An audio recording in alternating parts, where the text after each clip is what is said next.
Welcome to the Transform Your Mind, Transform Your Life radio show and podcast.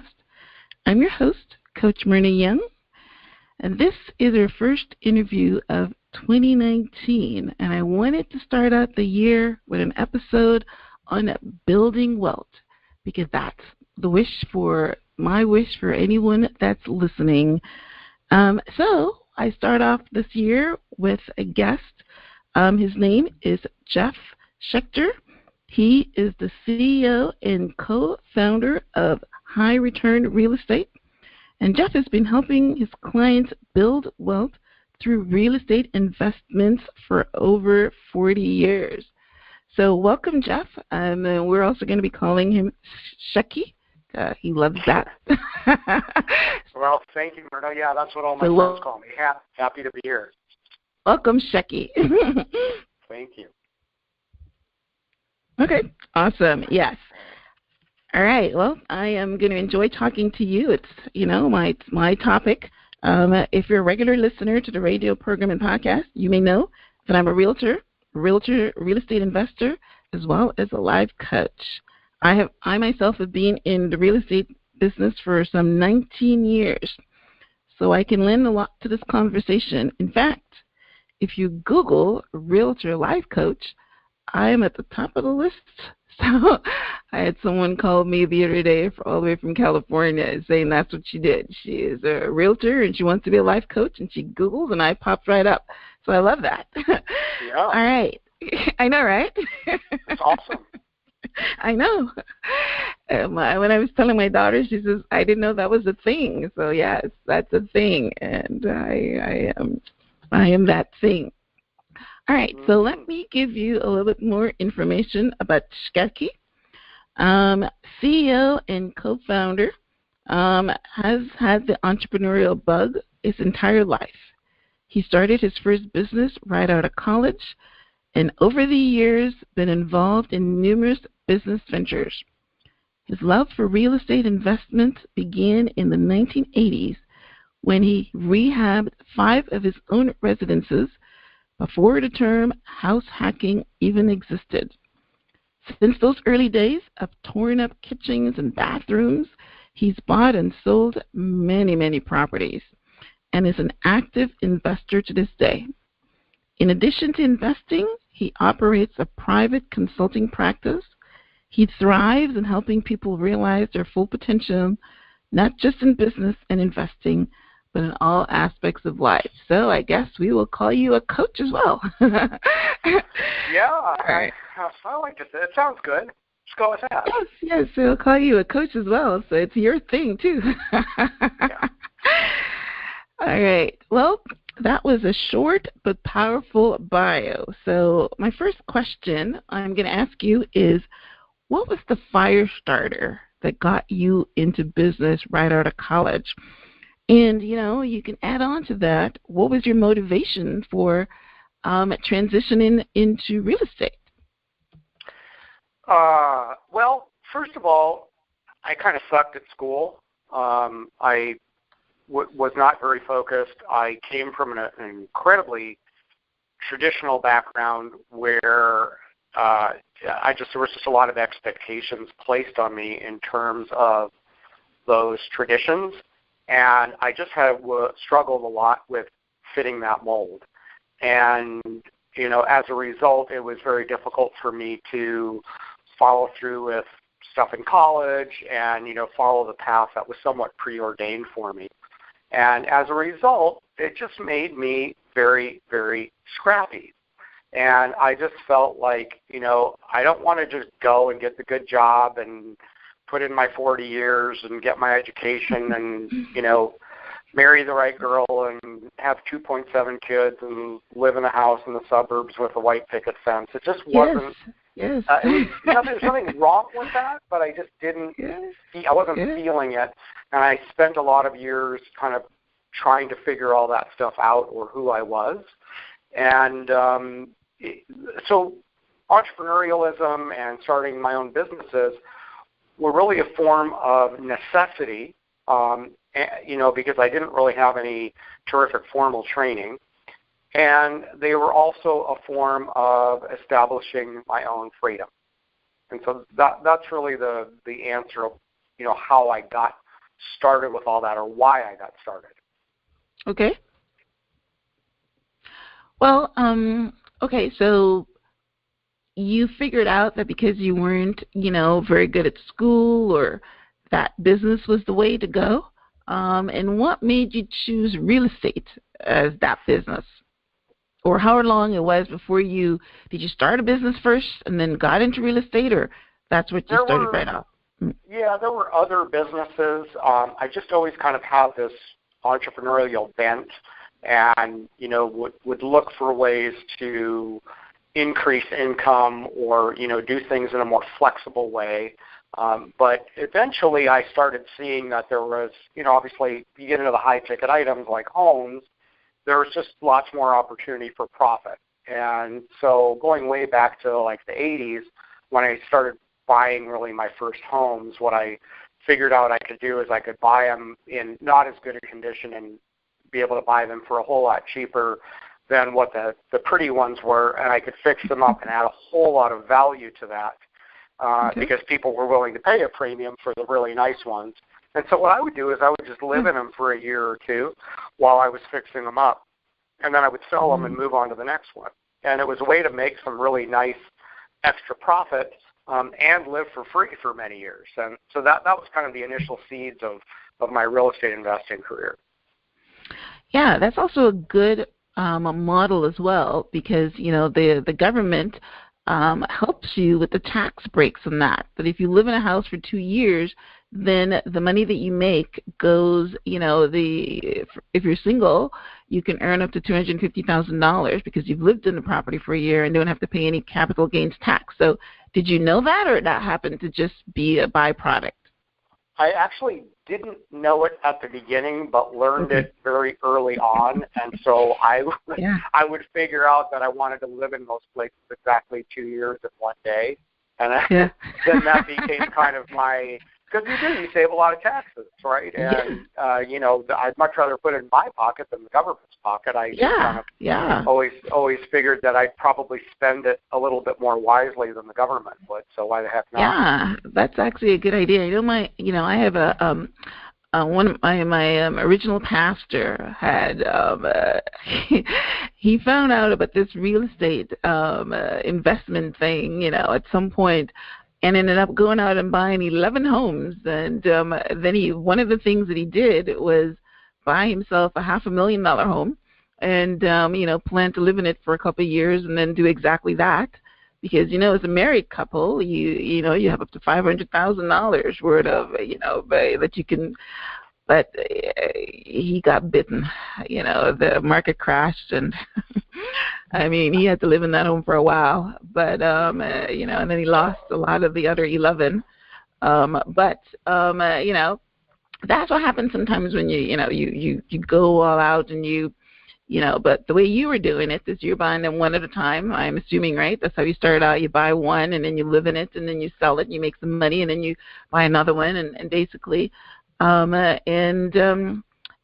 basically how you do it. In fact, I was listening to the book, The Automatic Millionaire Homeowner, and he was interviewing a lot of clients that started off by buying a $30,000 home or whatever, and keeping it, and it going up in price, and in the end, somebody that started off with like $3,000 or something to buy their first home ended up making $500,000 on a $750,000 profit that they home that they sold. So it's real estate investment is definitely the way to build wealth, whether you're doing it like Sketchy is doing it, which means that you are you're living in it for a couple of years and selling it and doing it linear, or you're going to be, as we're talking about what Sketchy's business right now is, that you're an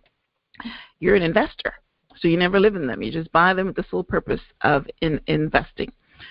Yeah. All right. So any feedback on that one? No, I'm in 100% agreement. I think, that was, like I said, how I got my start. And I still feel like it's a good way to start for somebody that doesn't have a lot of money, or they can start with their own home. And I mean, obviously there are plenty of fluctuations that could affect that, you have to be careful. So much of it is dependent on which market you're in. I mean, obviously if you're in on the expensive like coastal markets versus like the Midwest where it's a lot less expensive, there's a lot of other factors at play, and you don't want to be stupid about things. But if you are in a market that is appreciating, or even if it's not appreciating, and that you can do some value add, I mean, let's face it, you can buy a property for $50,000 in a neighborhood where properties are selling for $150,000, and you have to only put in $20,000 or $30,000 to get it to worth $150,000. There's a pretty good value add proposition there. So I mean, that's a very simplistic example. But that's exactly how the real estate investments. That's what they look at, right? Mm-hmm.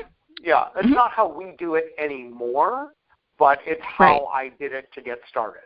In the beginning, exactly. That's basically that's how you get started until you've got enough money. It's just like anything else, even a business. You start off small, and then you get the profits, and you grow, and that's basically how you do it. Or you can just go to the bank if you have a rich family or something, and they'll lend you money. But usually you have to crawl.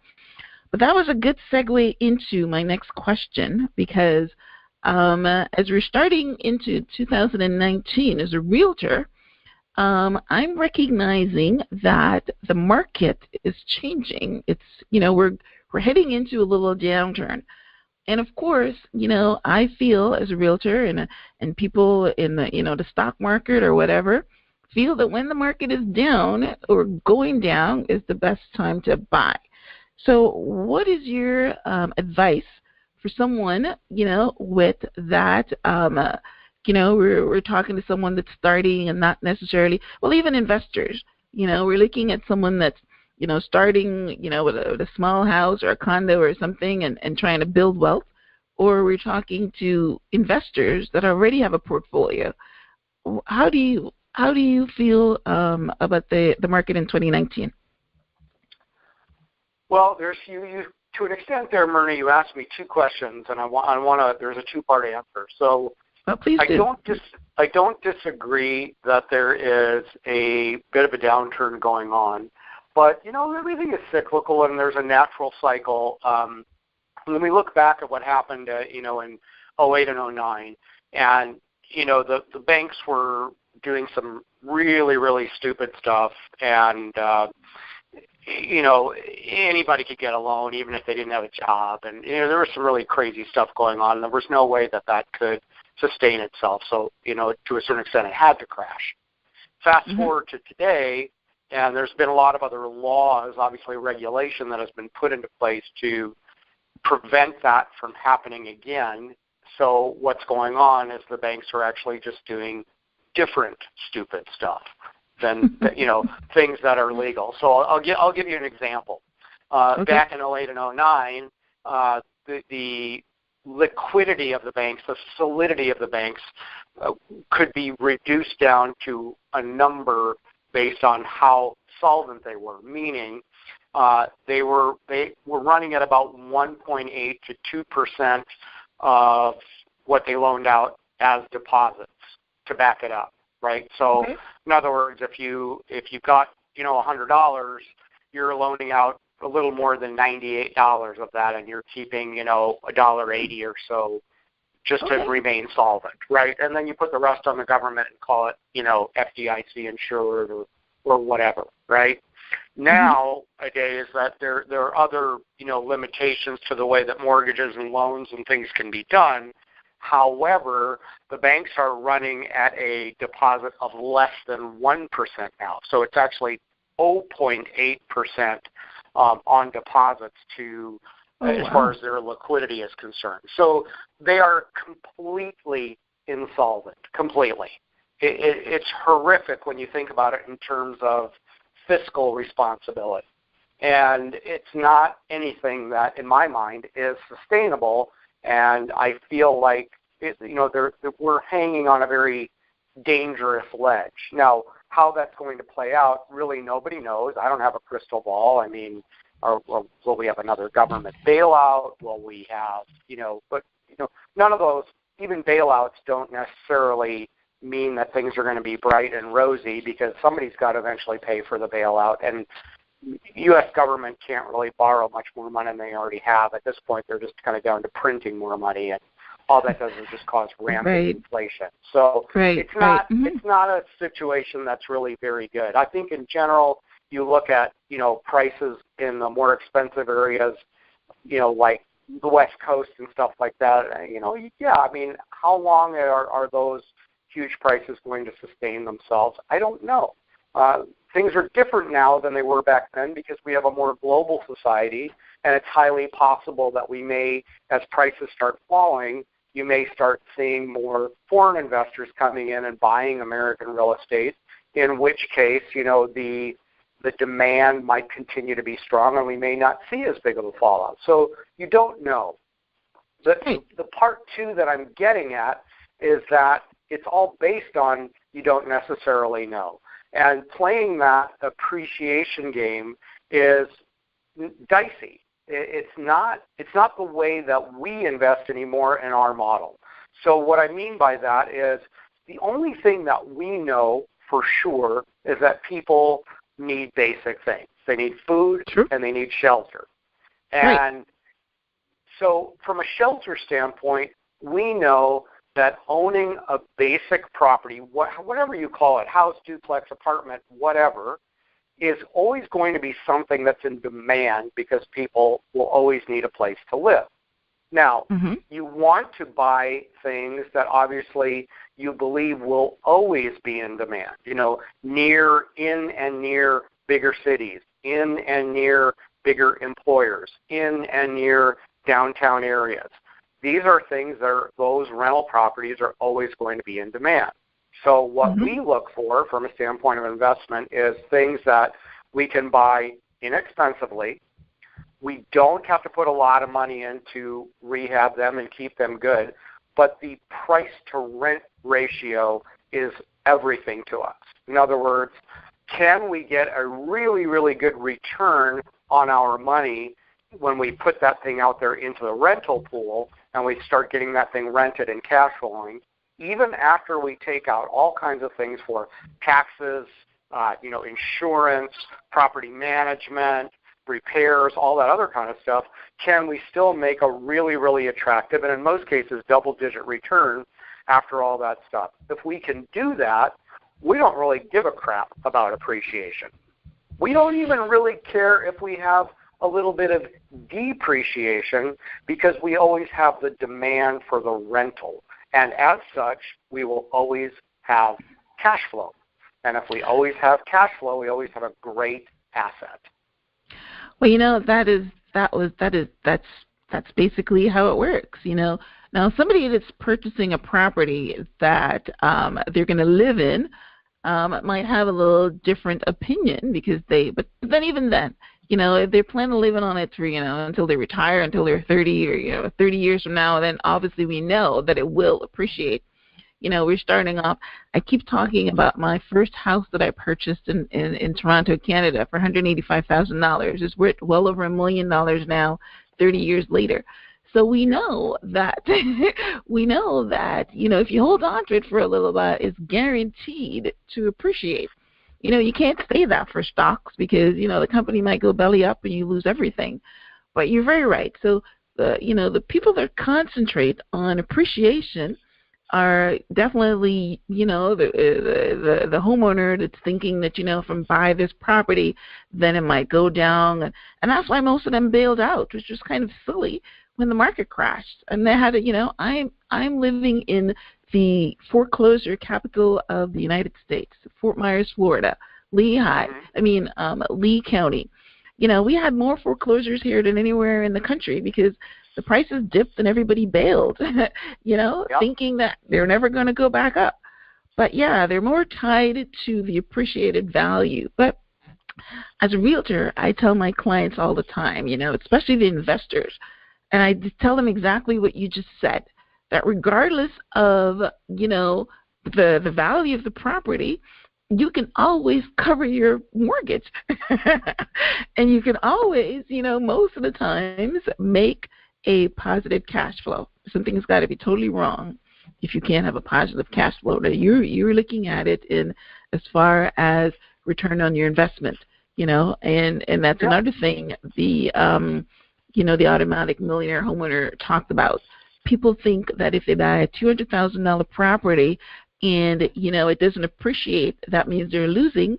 But then they only put $10,000 down, so they're really their deposit money is their return on their investment, right? And that's what you look at. You're not looking at the price. You're looking at your return on the investment of your deposit. So yeah, your investors are getting a double-digit return, where the stock market or whatever is giving them.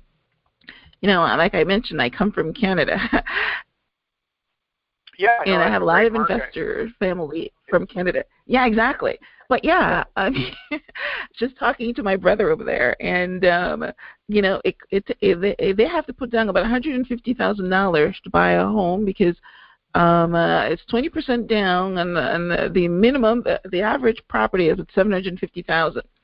So he can come over here in Florida and purchase a property for a full $150,000, or cash, or he can put maybe $20,000 into something, and they're interested because he's telling me the money that he has in the bank while he's waiting to be able to afford a house, he's getting 0.1% interest. Yeah, exactly.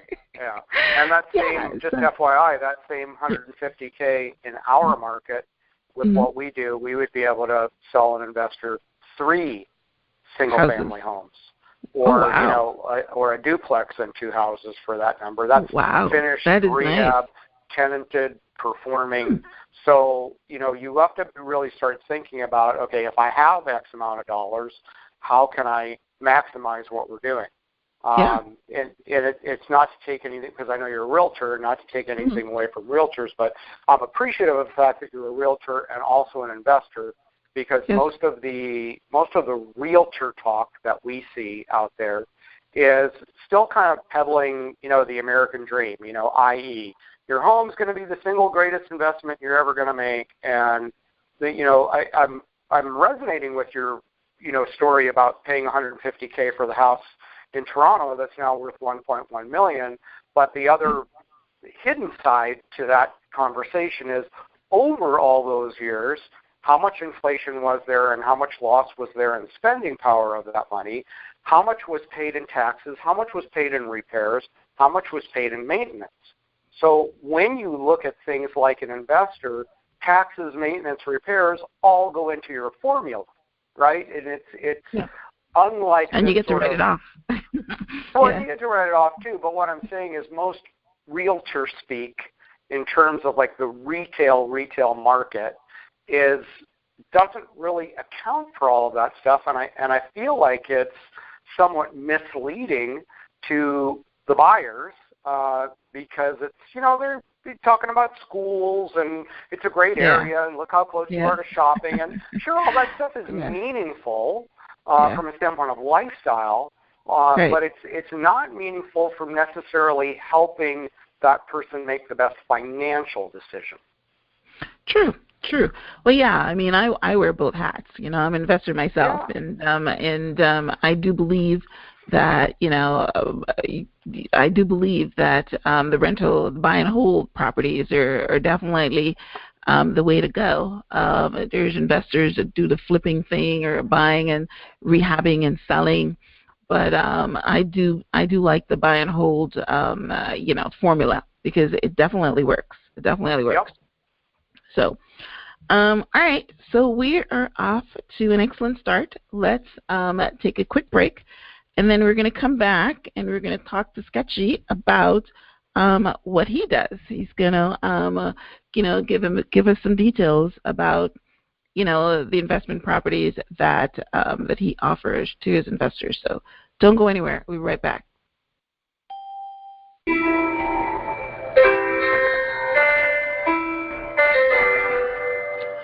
Family Matters Counseling Group offers counseling services to address both individual and family needs.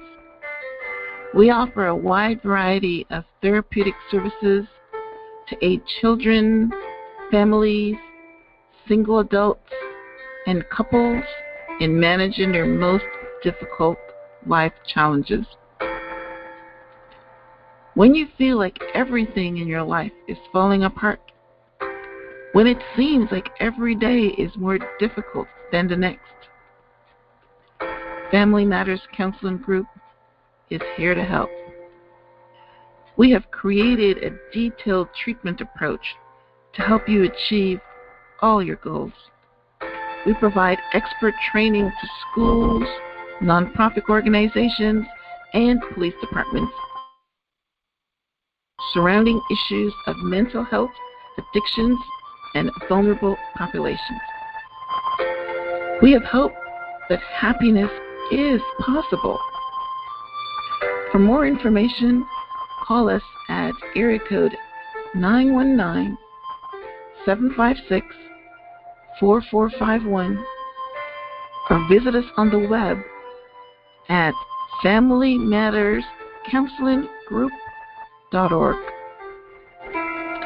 Our website again is www.familymatterscounselinggroup.org.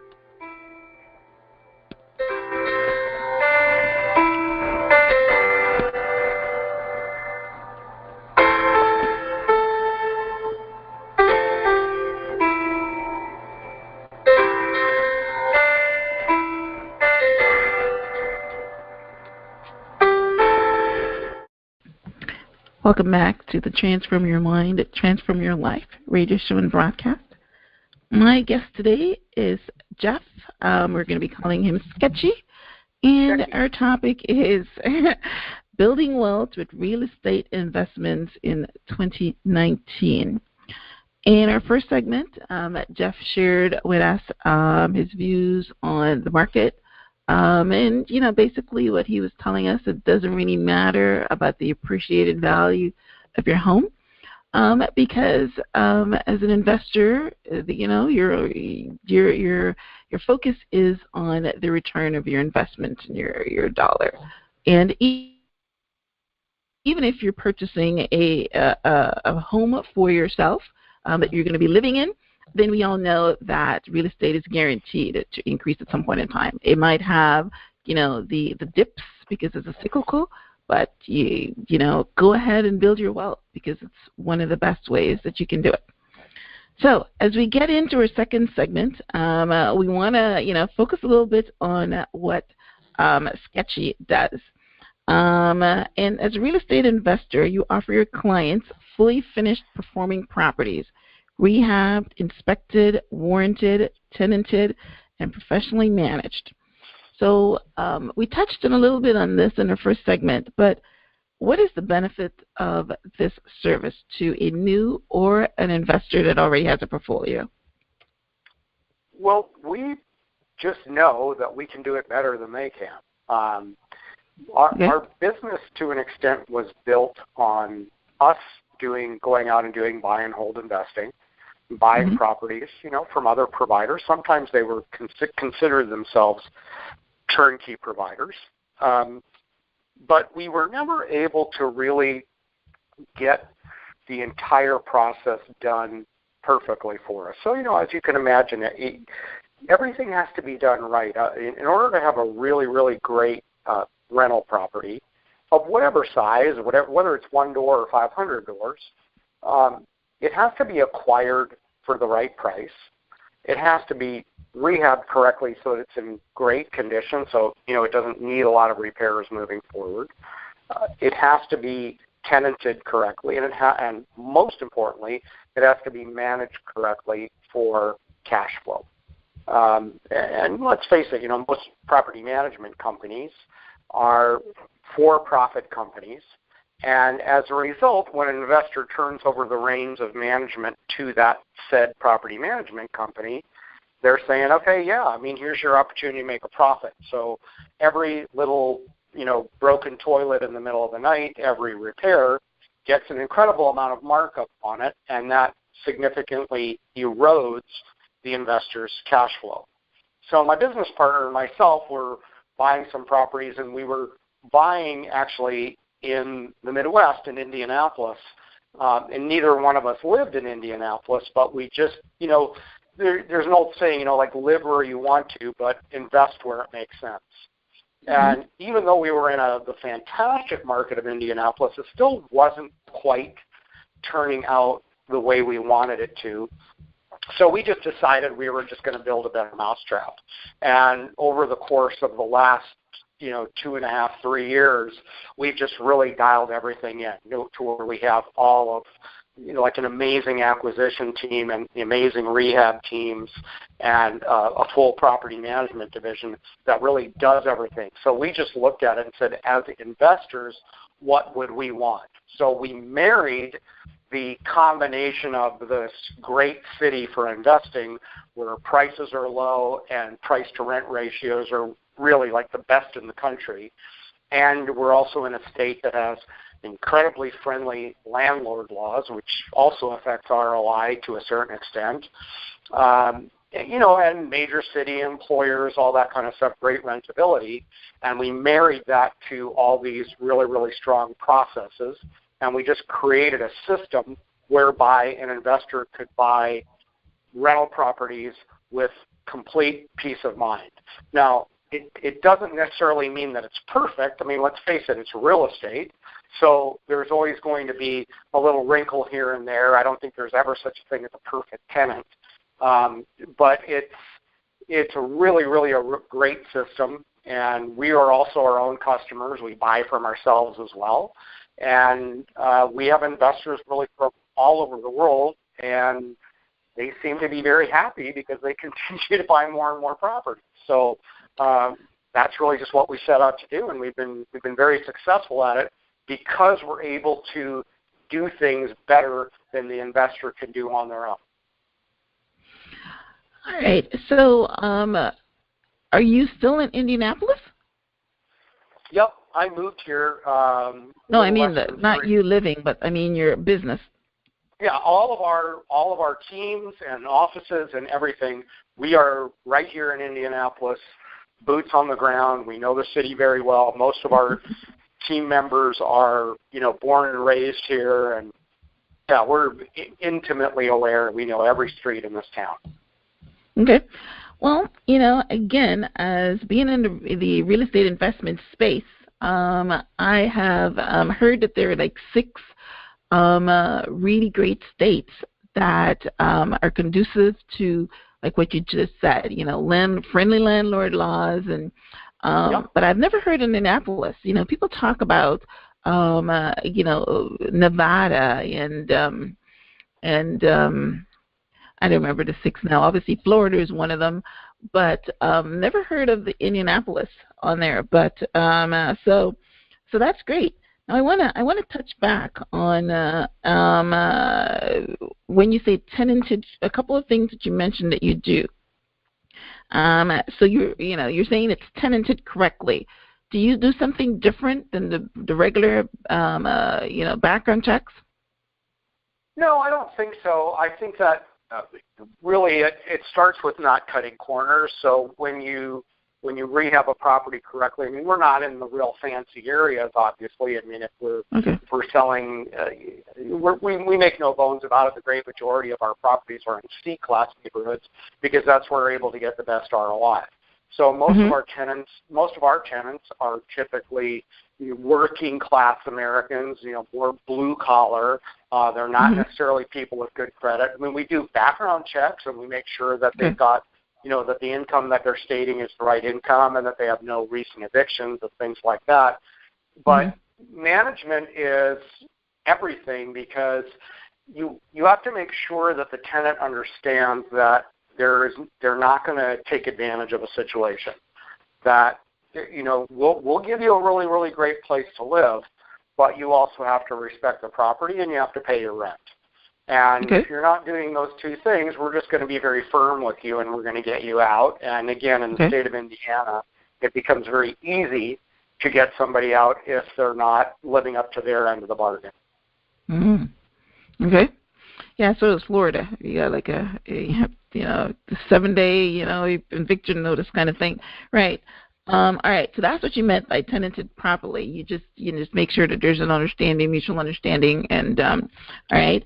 And then I also want to manage for cash flow.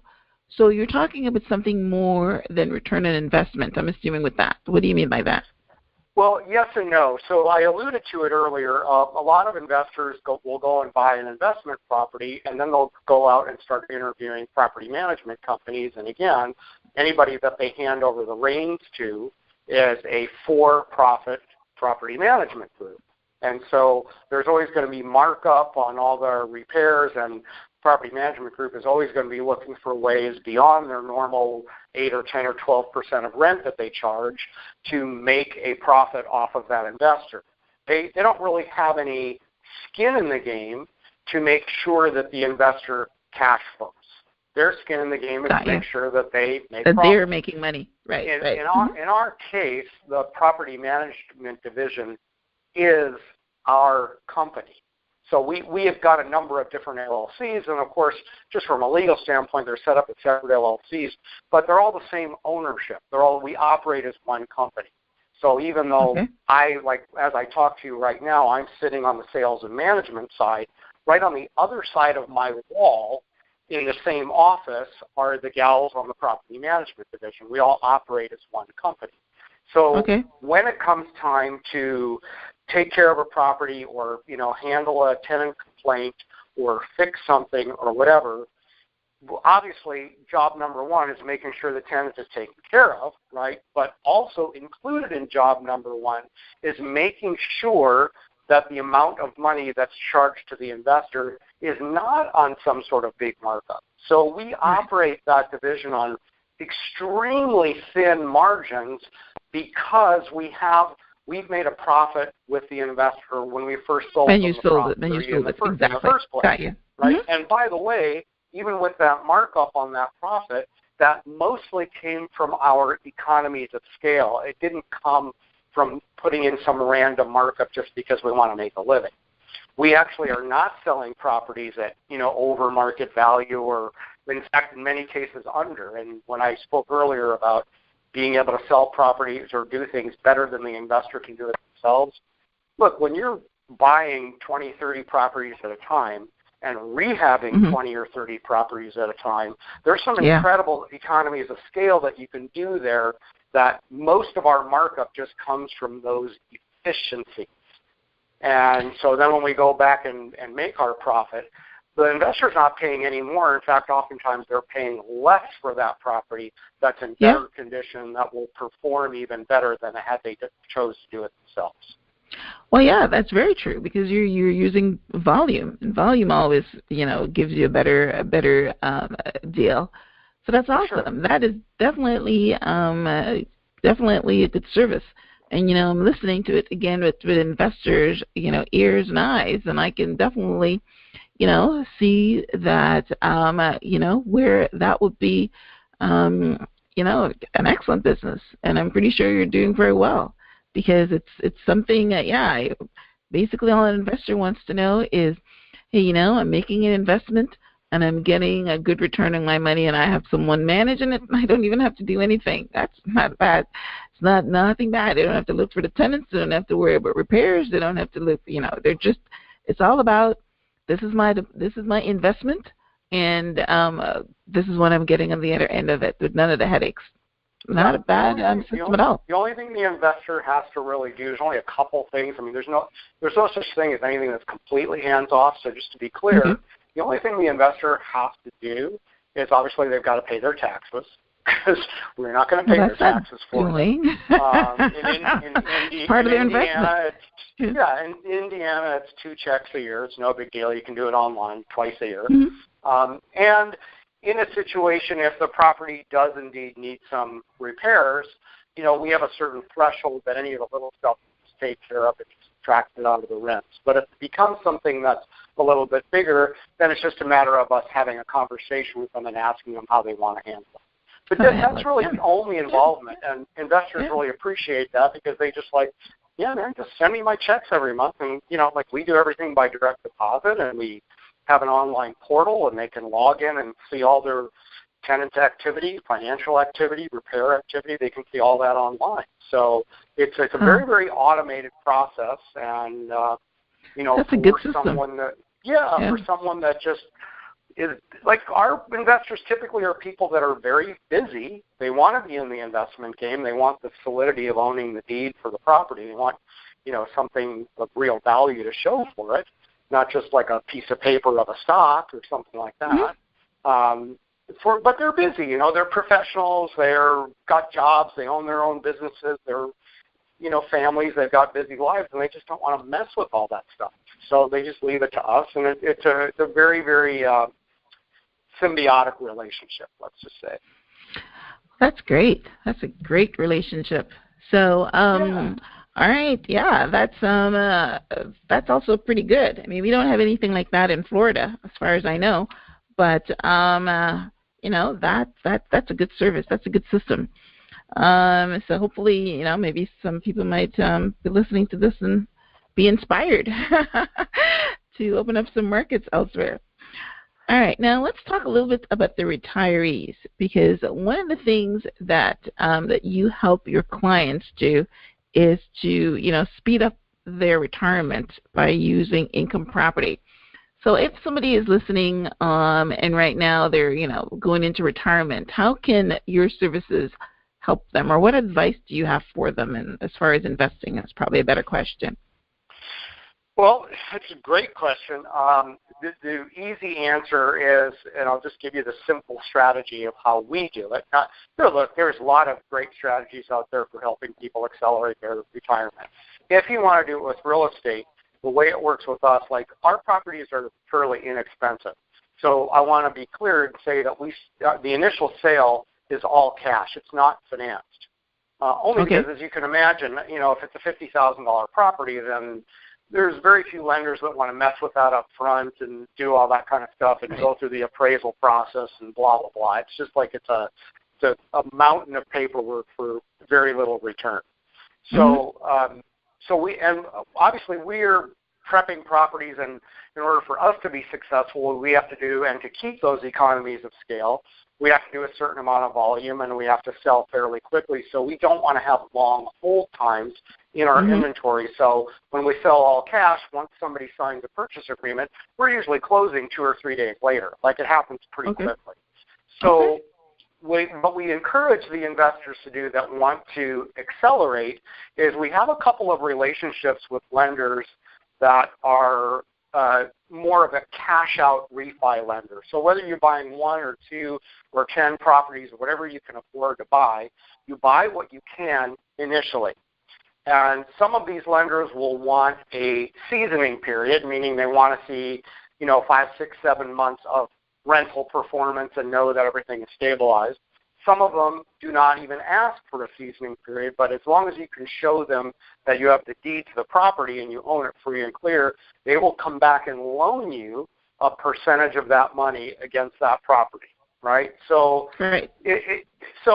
it's not structured exactly like a mortgage, but it's still a mortgage, and there's lots of different ways to do it in different terms, and as you can imagine, points and time limits, and some are adjustable, some are not, whatever. Like, it's not, to go into that discussion would take us hours, but suffice it to say, there is a lot of opportunity there. So let's say, hypothetically, that you could buy, $1 million worth of inventory, right? You could then probably go back and refinance out $700K, let's say 70% of it, approximately.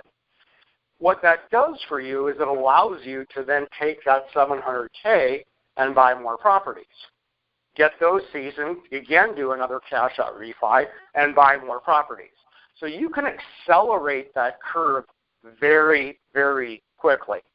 So even for the investor, or for the soon-to-be or maybe already retired person that doesn't have as much money as they would like, retirement has a lot to do with generating regular cash flow, right? I mean, obviously it's hard to do that with Social Security and things like that, and pensions and all that these days are kind of dicey, and they don't necessarily pay at the the kind of cash flow that you want them to. So you could take 50 or 100 or 150K and do that and then refinance it out. Now here's another interesting twist.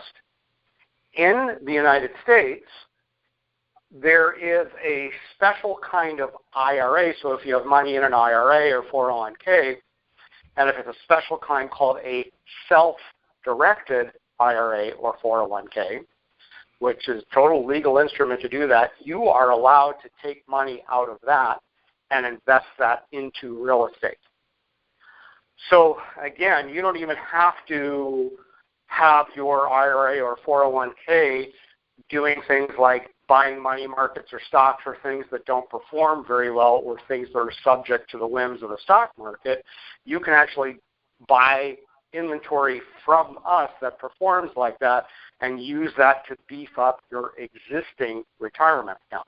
So there's some really, really cool things that we can do to help people get there faster and have a much more pleasant, happier, and healthier retirement.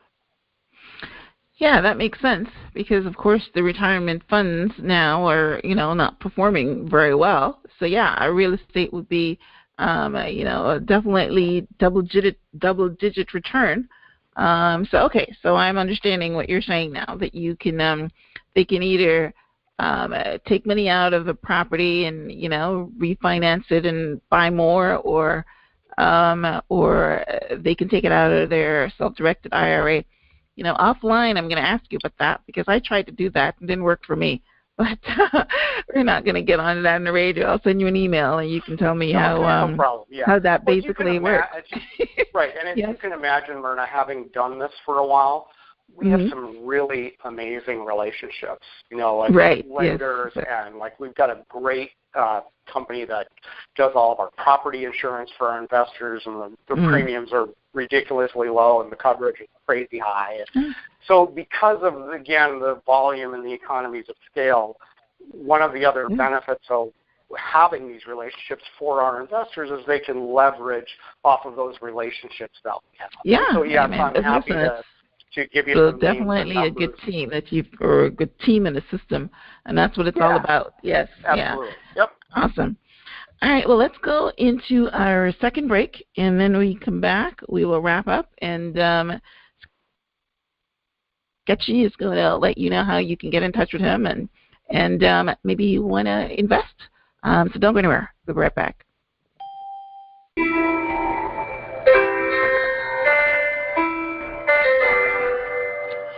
Family Matters Counseling Group offers counseling services to address both individual and family needs. We offer a wide variety of therapeutic services to aid children, families, single adults, and couples in managing their most difficult life challenges.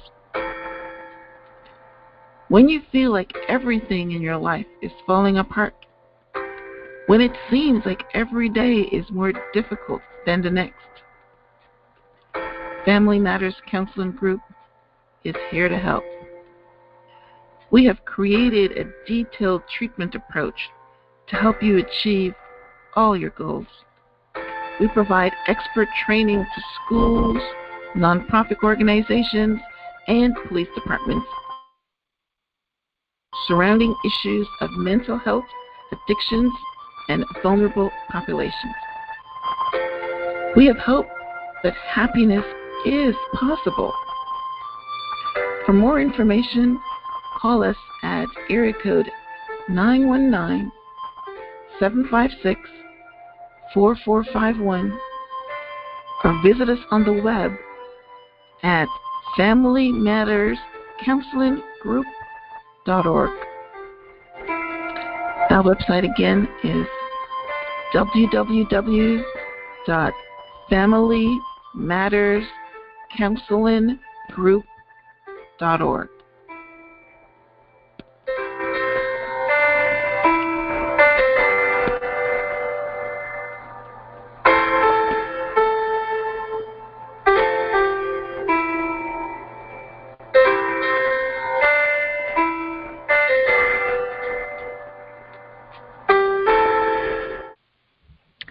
Welcome back to the Transform Your Mind, Transform Your Life radio show and podcast.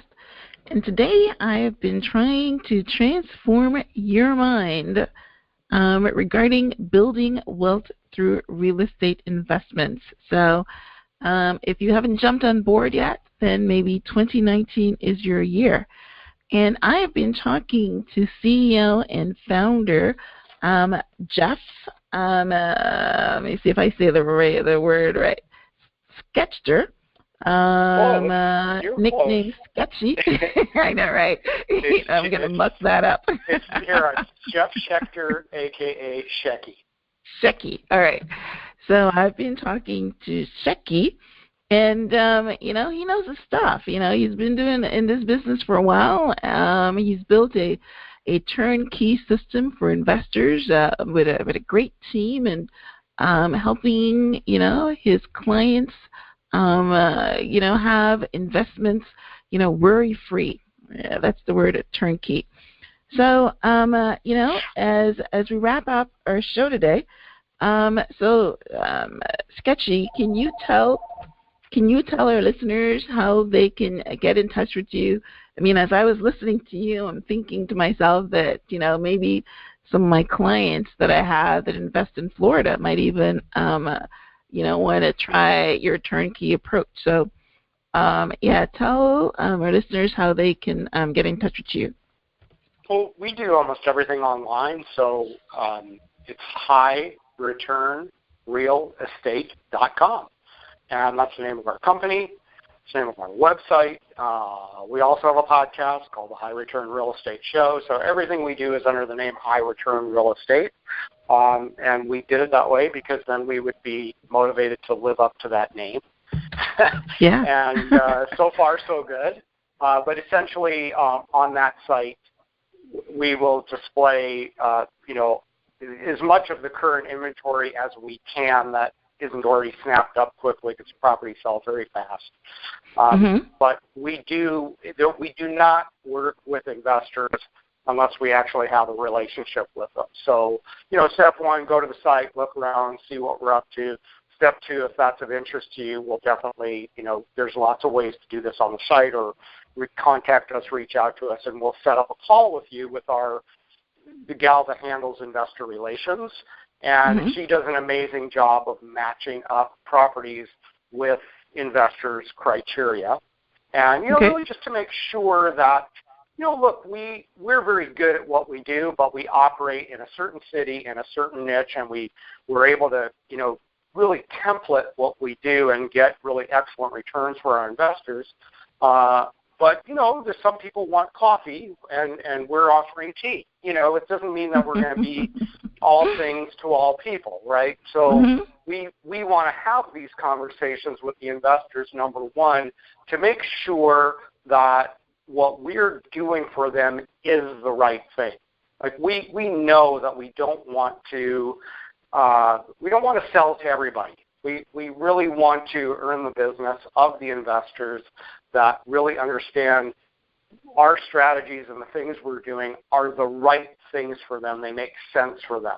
It's not just all about making a sale. And the reason being is that our relationships are very, very long term. Most of the investors that start off buying a property or two from us usually end up buying a lot more. So I'm proud to say many of our investors are, repeat business. And yes, we do have investors from Florida. We have investors from all over the country, from all over the world, Canadians and Middle East and Europe. And just because it's, now it's the internet. Everything is available and information's right at your fingertips, and they can see everything that's going on. So the only one investor that I know of from the entire state of Indiana. So even though we're based here, the whole goal and the whole model of what we're doing is essentially to provide a solution for people that can't get these advantages because they're not here. Well, yeah. Well, turnkey approach is an excellent approach for someone that's non-local. Yeah, because you guys are doing everything. You're you're doing everything. They don't have to go and So definitely, a turnkey approach is And even, like I said, I'm in Florida. We have a lot of our, investors that are non-local, but we don't have that kind of system. They just have like a property manager company that will, collect the rents and may be responsible for, maintenance and things like that. And that's about all.